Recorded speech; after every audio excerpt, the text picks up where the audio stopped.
JustOut Stays In, the new writing initiative by JustOut Theatre. You're listening to Qualified, written by Lee Thompson, performed by Rebecca McGreevy, directed by Keira MacAlister, edited by Gabriel Stewart, and Cello by Lucia Rimini.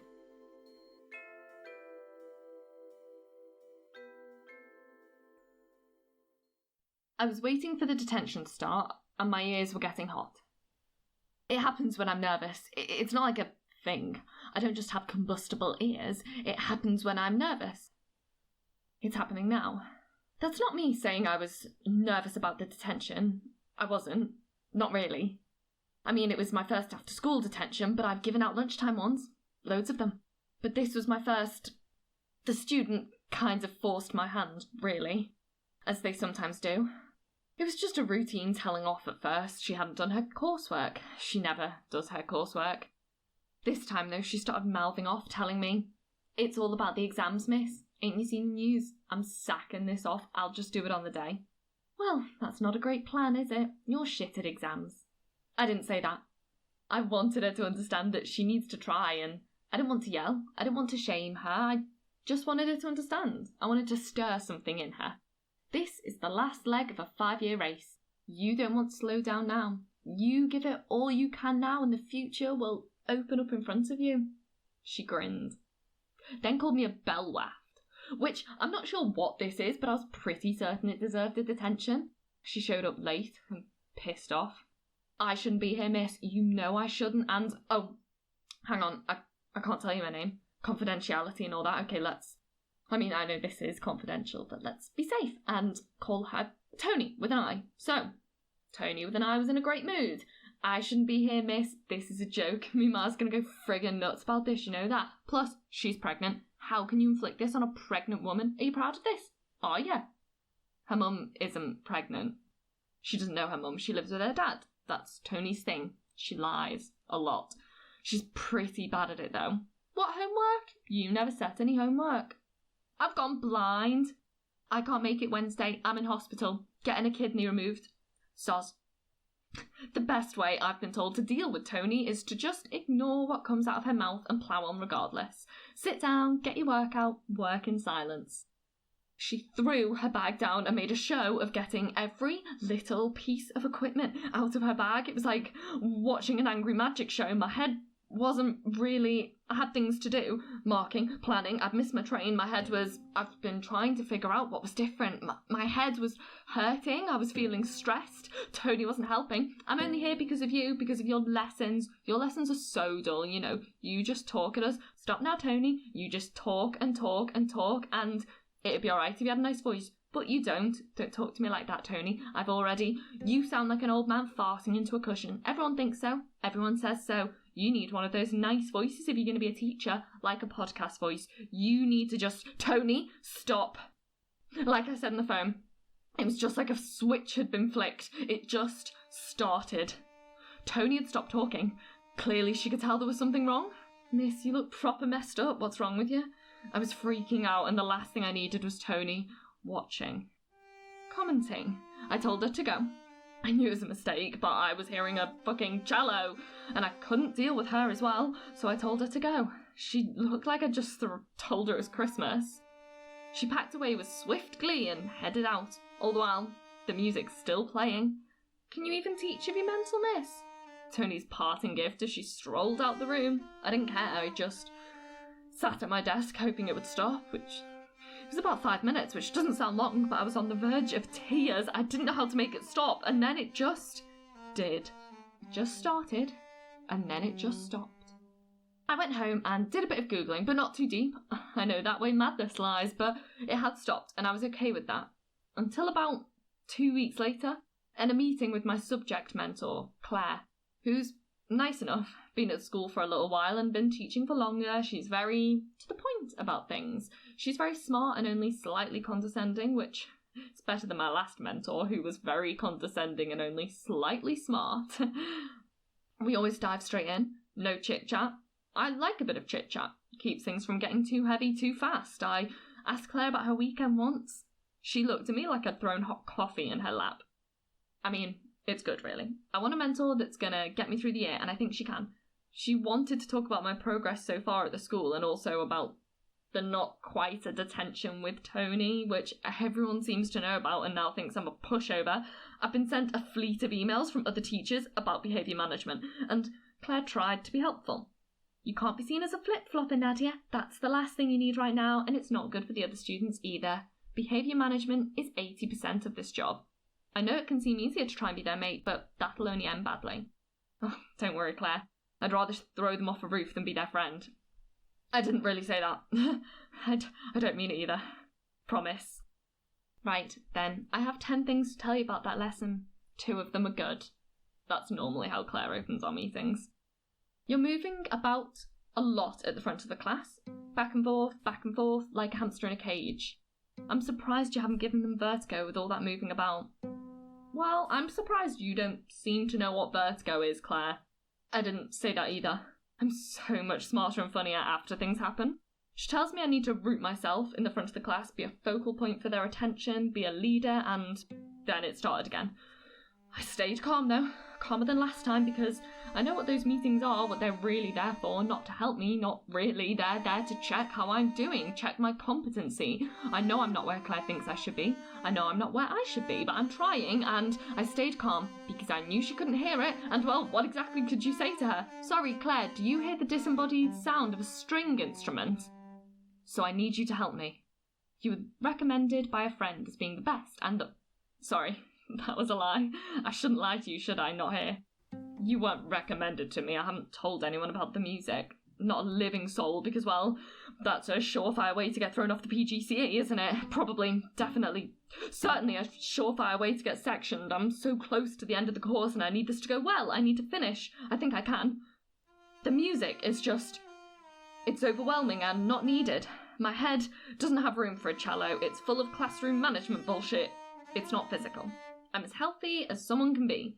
Midway through a PGCE at a special measures school, I've got observations coming up. These can make or break the course. My ones so far haven't been, let's say, top draw, and I would really like this gone before then, so will you help me?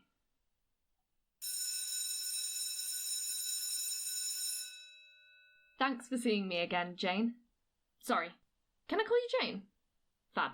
Well, I've been thinking about what you said in the first session about these musical hallucinations, and here's where I disagree. I get why you think it's that, I do, but the music in my head, the cello is coming and going. Musical hallucinations, from what I've seen on the internet, isn't a typically start and stop kind of thing. Don't give me that look. I only use the NHS website. I'm not going down that rabbit hole of medical Google. I won't Google anything else. I promise. Seriously, I promise. I've got really great willpower when it comes to stuff like this. I gave up smoking just using gum and I smash Lent every year.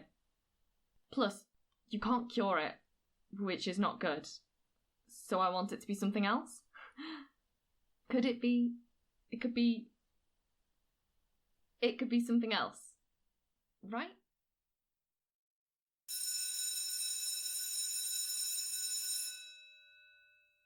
Thanks for seeing me. I've been thinking, and... okay, could it be because of a lack of sleep? Which sounds stupid now that I've said it out loud, but there are no bad ideas, right? That's what I tell the students anyway. So, I'm not sleeping at the moment. Like, at all, really. I'm getting a max of 4 hours a night, and it's been like that since, well, just after Christmas, really. I have a bit of a commute. See, I live 3 hours away from my new school and I don't drive. There was a clerical error or something, or I didn't get placed in the school until late, and the only one they could get me at short notice was 3 hours away. So yeah, I've got a bit of a commute. Well, a mega commute. It's about 3 hours there and 3 hours back. I was going to look into if a bus would be faster, but when's that ever true? I'm also doing a lot more work at home than I would have liked. I tried to do as much work as possible in school, but that's becoming harder and harder. My free lessons are now more observations for the teachers. I should be done with them by now, but Claire recommended it, quite forcefully, which in my head means that she thinks I need to watch and learn more. More than other PGC students at the school. I did what I was told, though. What Claire wants, Claire gets. I was observing a guy called Jeremy. He's assistant to the head of department and he's only young. Older than me, but comparatively young and very confident and very good. The room was quiet and the students, for the most part, asked good questions and, yeah, it was inspiring. In a way. I know I sound like a knob, but I just thought, yeah, I can get there. But the music was still playing. It's been coming more than it's been going since our last chat, which is worrying. Besides the cello, though, I was having a good day. Once I'd finished observing Jeremy doing the bulk of the lesson, I then acted as an extra assistant. I moved around the classroom, solving little problems here and there, before eventually basing myself at a table with one kid in particular. Let's call her Bernie. Bernie, she's great. She's in year 10 and wears Christmas hats all year round. She didn't quite understand some of the finer points of suffixes and prefixes, but I sat with her and ran through it until it clicked. She was fab and made me feel like a teacher, or at least a very committed teaching assistant, but always at the back of my head, driving me insane. The observation was helpful, but it had put me behind. I left the school feeling low. I ran to catch my first train, which I just about made. As I sat there, squashed in, headed into the city, I started to plan out what I needed to do that night. Mark year 7, plan for year 9 and 11, and finish an essay for university. I budgeted out the time and thought I can be done by 2 in the morning. My alarm was set for 5, so that's a decent chunk of sleep. More than normal. But the music was playing, and I started to think about food. I hadn't factored in food, so I needed to buy food. I went to the little supermarket in the station, picked up the easiest thing to make I can find. Stir fry. I ate that a lot. My head got turned by an offer on jam donuts. 2 bags for £2. How could I not? I get to the till, and gin. I normally start when I'm nearing the end of the night, when the marking's nearly done because it helps me sleep. Just one and I'm good. Nice to look forward to. A brief relax. By the time I was on my next train, I recalculated my plan and now I should be done by 2:30 in the morning. Which isn't too bad. Although, the trains had taken out of me slightly and I'd eaten 1 pack of donuts already. Several people looked at me on the train with a mix of disgust and jealousy. Mostly jealousy. Back at my pokey little flat, I decided to crack on with food. Get it over and done with. I burnt it, but only a little. I finally started on the year 7 books, but they took longer than I thought they would. They always do. I end up second-guessing myself. I worry if I'm saying the right thing. If I'm being too harsh or too lenient. The cello wasn't helping. I just could not concentrate. I got the books done now, eventually, but I was way off target. It was nearly midnight and I hadn't planned or looked at my essay that was already overdue and very shit. It's hard to get excited when writing something with a title. My thoughts on my own pedagogical journey through the classroom. I hate writing about myself at the very best of times. Half my uni class haven't done it yet, which is why we got an extension. I need to do it though. But not then.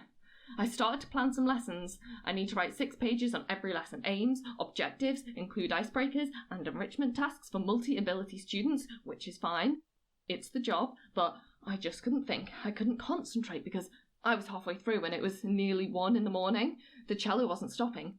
It was in my ear and I stopped for a bit, made a coffee, but I needed to be up soon. I couldn't think about my own alarm and it was going to go off and I had so much to do, but I was so tired and my head bobbed. Then I started to wonder if the cello played as I slept, or did it fall silent? Did it pause? How could my brain do that? Why would it? I couldn't remember. I can't remember, and the next thing I feel myself falling to sleep and I let myself fall. I woke up at 5:30 in the morning, my alarm blaring as it had been for half an hour. I couldn't tell what was happening, if the alarm sound had replaced the cello, but no. It was morning. It was dark, but it was morning, and the cello was still playing.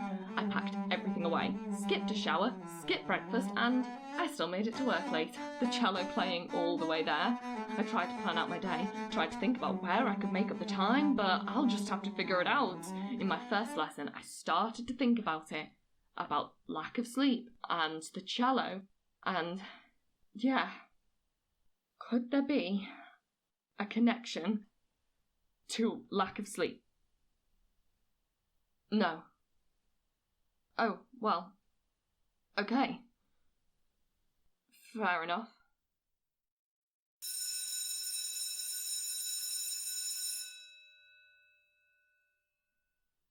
What do you mean before? Before the teaching? No offence, but I don't really see how that's a thing for this. Wasn't stressful. No, it was boring as all holy fuck. I worked in admin for a company that did admin for smaller companies, so it's like the admin's admin person. It's like really dull inception. I ran an office. The job was... I was fine at it. After the first 6 months, you could pretty much do the thing in your sleep. Papers in the out tray, papers in the in tray, photocopying, health and safety forms, first aid stuff. It was all thrilling. My dad got me it. I'm not sure how. Probably through snooker. He plays a lot of snooker for some reason. I was comfortable, floating along. Right up until they made me redundant, I was comfortable. I suppose that was stressful. The end. I didn't really sleep much and I had these headaches. Weird thing, I was so bored in that job and really thought I should be doing more with my life. But in the end, I'd have fought people off with a hammer to keep it. People kept coming up to me saying, "How could they not keep you on? You're the heart and soul of the place." I knew they were just being nice, but I still believed them. I thought, even if they let me go, there might be a groundswell of support for me. The higher-ups would see how needed I am, how beloved. Like when BBC Six music nearly got axed, everyone remembered it was still there and tried to save it. Clearly, I wasn't as popular as BBC Six music. You'll get something better. How do you use the photocopier? Just in case. I had a panic attack on the bus going home. I knew how the parents would react. Oh, love, how could they do that? The bastards. What are you going to do now? You need some direction. We just want you to be happy. Do something that makes you happy. I'd already left 2 jobs before that one. I've had more jobs than my parents combined. They left school and started work and they complained and they hated it at times, but they stayed. They took the money and came home, and why couldn't I just do that? Thought about them and what their reaction would be. Disappointment. They sent me to university so I would get a good job, but so far, well, I was unemployed for about a month and the tension was getting too much in the house. You need a plan. You need a job with a structure. You need, in the end, I think I just said it to shut them up, to make them feel better, make them not worry. Not sure when it happened, when I started to worry about what my parents thought of me, or when I started to worry about their worrying. I think there were other reasons too. I'd seen an advert on the TV, some smiling science teacher lighting stuff on fire. I could do that. They never show English teachers on those adverts, for very good reasons. I'm going to go into teaching, I told them. The relief on their faces was instant and palpable. They just wanted me to be happy. I wanted that too.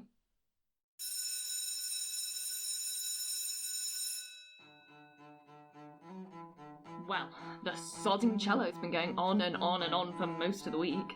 They've changed the dates for my uni observations, so now they're earlier, because of course they are, and Claire's been kicking me in the tits as well. Is this how you've always been planning your lessons? Since the start of the course, because you really shouldn't have been. She said the plans need more depth, detail, and discipline. She's trying to help, I know that. I could just do with her general Clareness turned down a few notches. She's been sending me motivational emails too. They're very blunt. Do better. She's been sending me example lessons from her old PGCE placements. 2 in particular, the prodigals, Joe and Jenny. Joe and fucking Jenny. I think Claire was a bit in love with them. She called me Joe once, that was odd. So, I've had to replan my planning. Can't have a good university observation with planning like that. Have you been looking at the examples I sent you? From Joe. Look at Joe's. My uni mentor is a guy called Pete. He's been nice, very relaxed, and positive, which is a nice contrast to Claire. This observation is important. The first one didn't go well. The first one never goes well. I wasn't worried. But now I've got a cello in my head. Need to rethink all I've learned about planning lessons, and come up with a bake-off showstopper of a lesson to really blow Pete's mind, to make him rethink what he thinks of me. Wow, that was better than I thought. He'll say. It's in a few weeks, so I could really do with speeding up our whole thing because it is important. I know what you've said. It is not related to your stress. It is not related to your anxiety. The music is separate. It's a form of auditory hallucination. You've said all that. Well, I woke up the other day and the cello had stopped. It was full of joyful silence. I took it as a sign. So I decided to kill off my auntie, fictionally speaking, which is fine because she's been dead for ages and was a bit of a cow and all the kids do it. I thought I can take the day and get back on track, take the silence while it lasts, and it was lasting. So I called up the school, put on my best sad voice, and lied in a way that Tony from Year 11 would have been proud of. I was free of the cello, I was free of school for a day, and Christ, it felt good. I got a ton of work done, planned out some seriously shit-hot lessons, enrichment tasks and everything. Those gifted and talented kids won't know what hit them. I caught up with marking, and now, well, I'm ahead. Well, I'm not behind, so that's something. Point is, I've realised just how much the music is knocking me off my game, how much it's clouding the teaching. One is affecting the other. I can be a good teacher, I can. I just need the music to go. So, how can we solve this? There must be a root cause, an explanation, there has to be. So, any ideas?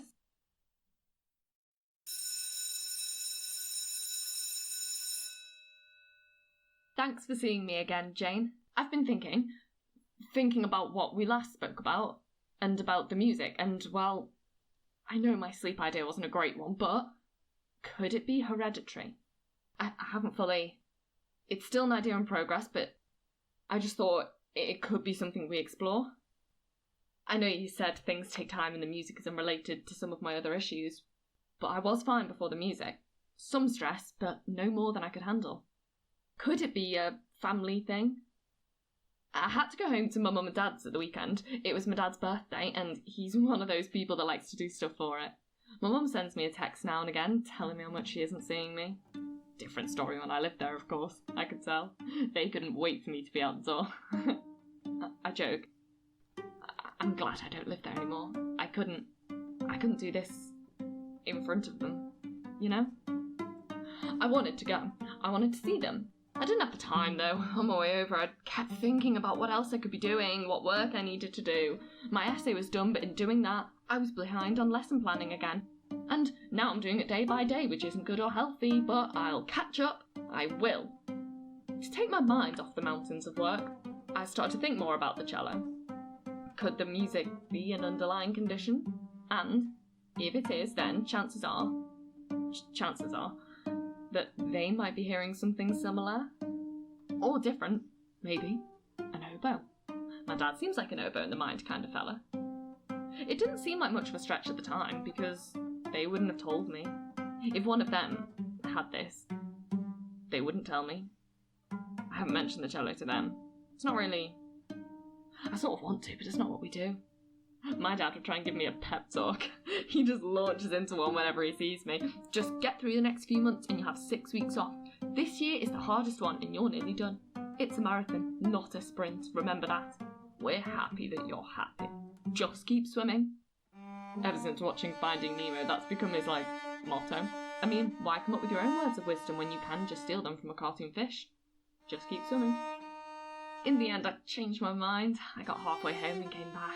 The thought of the work just got too much. I had to make a choice. Work or family, work or fun. Work has to come first. I cried a little heading back to my flat, but that's fine. That'll pass. This whole thing will pass. I sent a short text to my dad and he understood. I eventually thought the hereditary idea might be stupid.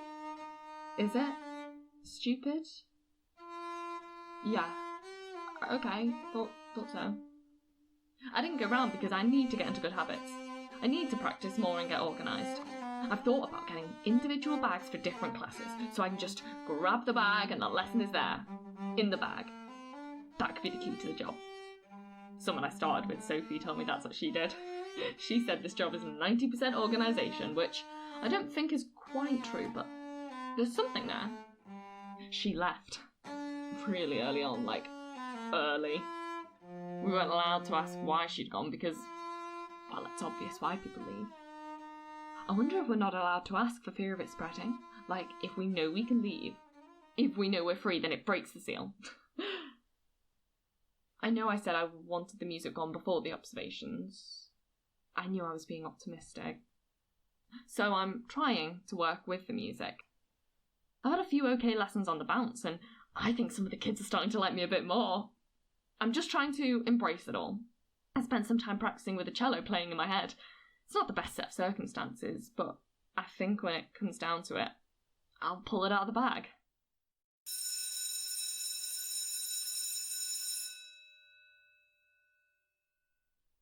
Well, Jane, I finally did it. I gave in. I couldn't take it anymore. I googled music in the brain, and the top one, the top suggestion was musical hallucinations, which, yes, we already know, but if you dig a little deeper, fuck me, Jane, it's grim. A woman in Rill had the Venga Boys were going to Ibiza stuck in her head until she died. I mean, she drowned, but it was still there, as she was drowning. It's all there on the internet. You're keeping me in the dark. I had to. I do not accept that there is nothing I can do about this fucking cello. I do not accept that.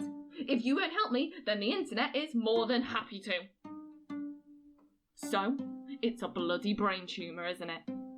You Google music in the brain, that leads to hallucinations. You Google that, and dig around on some sites for a while, and brain tumour. So, I'm going to the doctor's Monday. I've taken the day off. I'm getting to the bottom of this, one way or another.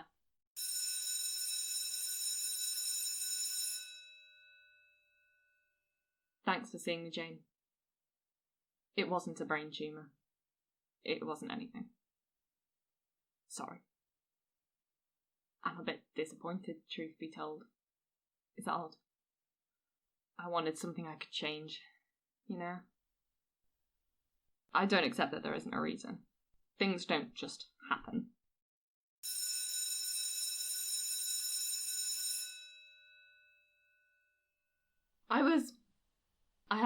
I was ready for it. I was psyched up and raring to go.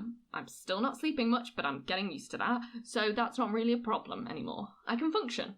I'd hoped that the cello would be gone, but it wasn't. So I made my peace with it. I felt like an idiot, but I gave myself a morning pep talk. I talked to myself and I talked to the cello. We made a deal. Let's get through the day, let's have a good observation. On the trains in, I rehearsed and rehearsed what I was going to say, turns of phrases I thought might make me sound good. Our objectives today are as ever, the destination of the lesson, but let's remember to enjoy and concentrate on the journey. Cheesy and a bit overlong, but I thought it's a sort of shite Pete would laugh off. It was a year 8 class on much ado about nothing. I had worksheets for them to do in pairs, a small group task, and an interactive quiz at the end. It was full-on top-drawer lesson. It had to be. Claire had stressed the importance of this in one of several emails. If this doesn't go well, more of your lessons will be observed, and you'll be monitored closer than before. It's for your benefit. I believe in you. I got in early, downed a large, strong coffee, and set about getting the classroom ready. First task ready to go for when they arrive. Double-check the names of the students. That never looks good in observations when you point and say, "You, boy, answer the question." It felt good. I checked over my files and papers, all in order for Pete to check. My ears started to get a little hot, but I shook it off and went to meet Pete at reception. The whole experience would be the same as the first observation in my last school. Meet Pete, make some awkward banter, walk him to the lesson, get ripped apart, and then show him out. Except, I was waiting, sitting at reception, and the time was dangerously close to the lesson time. Still no Pete. I started to pace. Started to go back and forth to the door, peering out like a lonely dog waiting for an owner, but still, no Pete. I checked my phone. No text. The bell sounded for the start of the lesson and nothing. My confidence started to leave me a little and the cello started to feel overwhelming again. My ears started to get hotter and I checked my phone again. I looked at the clock again. I looked out the door again, willing him to walk through. My ears were burning and a knot was forming in my stomach. The cello was relentless. The lesson was about to start and I had to leave, but I needed the mentor. That was important. They said it was important. Pete said it was important. I needed to go to the lesson, the best lesson I could think of, quite possibly the best one I've ever done or will ever do again, and no text, no call, no Pete. I told the receptionist to email me when Pete arrived. She never emailed. I did the lesson, and it was good. My best. A lesson so good that it deserved to be observed. Claire, the mentor, tried to help. I have 10 things to say about that lesson. 3 of them are good. At lunch, I chatted to one of the newly qualified teachers in department, Andy. He did my course last year and knows Pete. He didn't show up. Classic Pete. He does that at least once a year. Always one that he just can't seem to be asked for. Classic. Oh, really, Andy? Is that classic? Well, you're a classic bellend. I didn't say that, but he is. The rest of the day was a bit shit. A kid threw his shoes out the window and called me a very bad word. Twice. But I made it through. I got home, drank some wine, and received an email from Pete at around 10:30. Sorry, traffic was bad. I'm sure you're doing fine. We'll reschedule. Best, Pete. I read that short email quite a few times. I was numb. I finished the wine and then started on the gin. What was the point? I sat alone, listening to the cello, and I thought about Pete, my mentor. The absolute prick.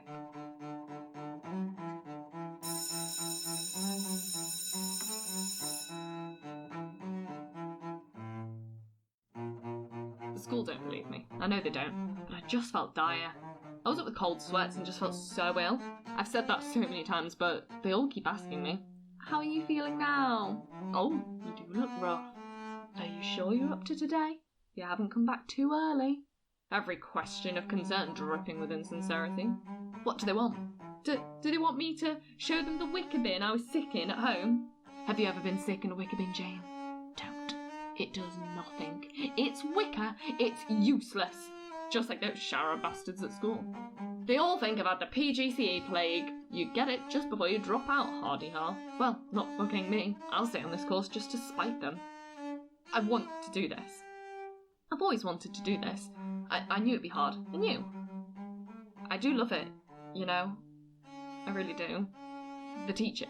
The working with the kids is just where I feel good. And I know I can get better. I think I can. It's just all the other shit that's just shit. Just keep swimming. My dad texted me this morning. "We miss you, just keep swimming." Although, there's a thought stuck in my head. What if the pain isn't part of it? It's supposed to be hard, but this hard? You know, 5 years is considered an acceptable amount of time for a teaching career. If you make 5 years or more, then you've tried your best and you've made it. Better than most. I at least want that. I don't want to fail at this, because what else is there? But if I don't fail, what's my reward? More? More of the same, more Ofsted, more pressure, more new schemes and learning strategies that all boil down to teach the kids, more teenagers trying to tip you over the edge. That's my reward. So is failing so bad? I think this will make me happy. Maybe you get used to the pain. Maybe it just becomes background noise. Thanks for seeing me.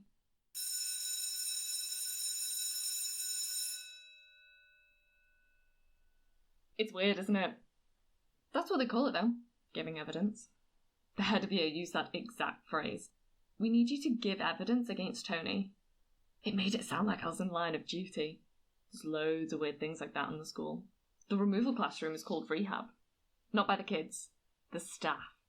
"We're sending you to rehab, lad." I had to give evidence because Tony's been lying again. She told one of the geography teachers that she had cancer. Yeah.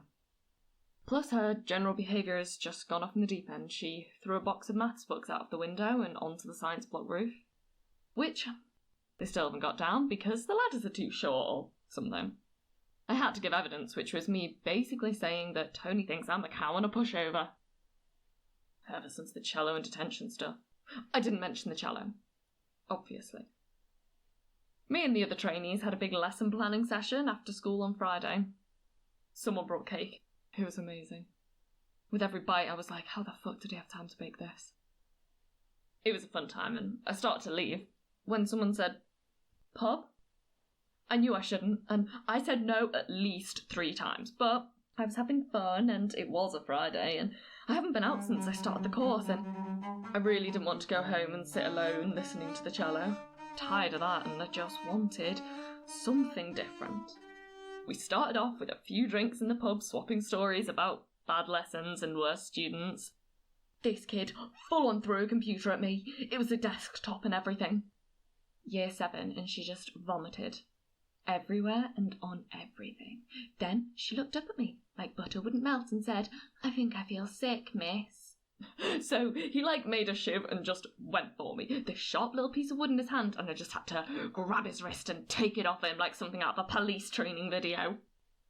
It was a really good laugh, and people left, but I stayed, and in my head I said the words, "Gotta go, lots to do." But I never actually said them out loud. Someone suggested a gin bar nearby, and I do like some gin. After that, we moved onto a club for a dance. We went to the closest one with the best music. I got the shots in, and then we danced, still dressed like teachers with a bag full of marking. We moved our way over to the centre of the dance floor and just fucking went for it.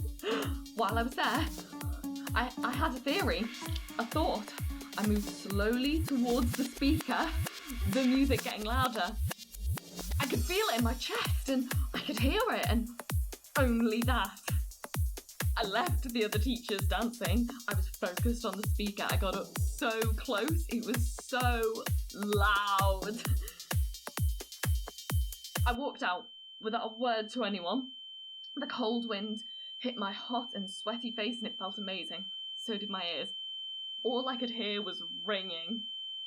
And I was so happy, so calm, and I thought about the ringing, how much nicer it was, how that could become a background noise, how without the cello I could do so much more. I could get through these next few months, I could get to the end of the PGCE, and I could keep swimming.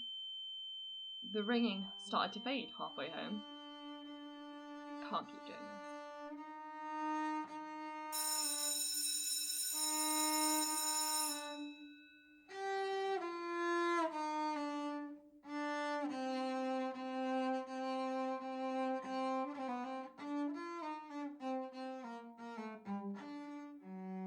I was sat in the staff room on my own, and Claire the mentor came over and sat down with me. She sat down next to me because she said I looked upset, which was a surprise to me. I worried that maybe that's just how my face looks now. I didn't know Claire could just chat, but she started talking to me about teaching and why she got into it. She hadn't had great teachers, but she knew she could be different. She wanted to help kids learn despite themselves. And we chatted for a while, and she was nice, and she was helpful, and I realised she was a good mentor.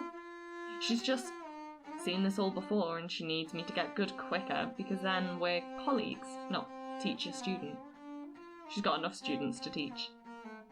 She left with a smile and a pat on the back, and she said, "Don't worry, it'll get easier after 30 years. She laughed as she said it, but my head just... Because 30 fucking years, that's my life. This is my life. School. 30 years of school. My mum had called me earlier in the day because she was worried about me. She's always worried. I hadn't spoken to her in a long while, and one of my aunties, Lisa the bitch, had seen me in shops buying booze, cigarettes, and nothing much else. She said you looked ill, love. I am ill, Mum. I've got a cello in my... You just need to get through these next few months, and then you'll be fine. She's talking shit, though, isn't she? It won't get easier. This is my career. I've had this dream about wearing the smart clothes and walking into school, knowing people's names, knowing the structure of the day, the structure of the year, knowing my place. I've had that dream since I told my parents, just keep swimming, love. No, just keep... I'm not swimming! I'm fucking drowning! My ankles are chained to the bottom of the ocean, my pockets are filled with bricks, and all people can say to me is, just keep fucking swimming. I need you to help me. What's wrong with me? Tell me. I might be better if I can get better if the music stops. There has to be something you can do, please. Then what's the point of you? Seriously, I'm asking you, because from what I can see, you just sit there and soak up all my pain and misery. You take my money week on week, and you know there's nothing you can do to help me. You let me talk, and you say nothing. I was straight with you. I was clear what I wanted, so just give me an answer, and not the usual shit, because that's redundant. Brain lesions? Epilepsy, brain tumour, cancer, schizophrenia, just nod or something, Jane. You said you'd help me. Brain lesions? Epilepsy, brain tumour, cancer. You must have an idea. Tell me. Help me. What's wrong with me? Fine then. Go fuck yourself. We're done.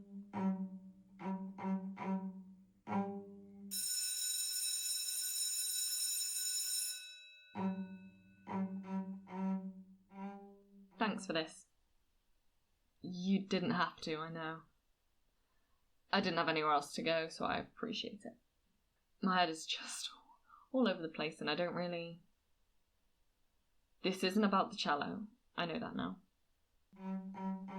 Tony was on detention again tonight, still not doing anything I asked of her, and she was getting out of control, and I had to... Today's been a long shitter of a day, and I couldn't stop thinking about 30 years of the job, 30 years in the room, 30 years of my life, and I really didn't need Tony and her anger. She walked in with an attitude and told me she had better things to do. I should be a better teacher. If I was a better teacher, then we wouldn't be here now. And if I was a better teacher, then she'd be a better student. She wanted to walk out. She could walk out. What would I do? Nothing. Because that's who I am. Everything she said to me, every action just told me what she thought of me. That I was a piece of shit. She tried. She started to walk out, but I stood in her way. I stopped her. Got my body in front of the door, which every book, every teacher would have told me not to do. I got my body in the way and she laughed in my face. What are you doing, miss? What are you doing? I didn't move. Sit back down, Tony. Miss, you ain't nothing, so move, or I'll move you. Sit down, Tony. She reached for a handle and I reached too. I got there first. You will sit down and you will do as I say. You're in my classroom and you will fuck you, miss. Move. I didn't. Feet were like concrete. This mattered, and she pushed my hand out of the way. Started to open the door and I closed it. Slammed it shut. She laughed, but I could see she was shocked. Rattled. You can't keep me here. Move. Or I'll move you. Sit down. Or I'll knock your teeth out if you don't. I will, miss. Sit down. She punched the door. I'll twat you right in the face, miss. Let me out. She was so angry. So was I. Tony, if you're threatening to hit me, move, miss. Tony, I'd think about that if I was you, because if you hit me, I'll hit you back. I'll hit you back right in the fucking face, you little cow, and I guarantee I'll hit harder than you. I actually said that. And she took a step back and looked terrified. She moved away from me, and there was a moment where I was just lost, but then I realised. I did realise, and I moved. Back to my desk. Tony just watched me, then looked at the door. She smiled nervously, walking out. You are so fucked, miss. My chest started to feel heavy. My ears started to burn. I had a knot in my stomach, and I can't believe I did that. She's a kid, and shit. I don't know if she's told anyone. She will have told someone. I walked out of the room and I walked to the station. I stood. I was on the platform. I was looking down and staring at the tracks, and I can't go back. I'm done. I can't go back and I can't go forward. I'm going over to my parents next. I think when they see me, when I see them, I might break. I can feel it coming. I keep thinking, I don't know how this started. I don't know why I ended up here. Was this always going to happen? I didn't want this, but when I tell people, will they be surprised or not? When did this start? The cello wasn't important, but it was so important. It feels like it was a symptom of a mistake, I think. I still can't be sure, but it makes sense to me. I was trying to fix the wrong thing, wasn't I? I tried. That's something, I suppose, which is better than nothing. I suppose it doesn't even matter now. It's over. I gotta go or I'll miss my train. Thanks for everything. I'll see you next week, Jane.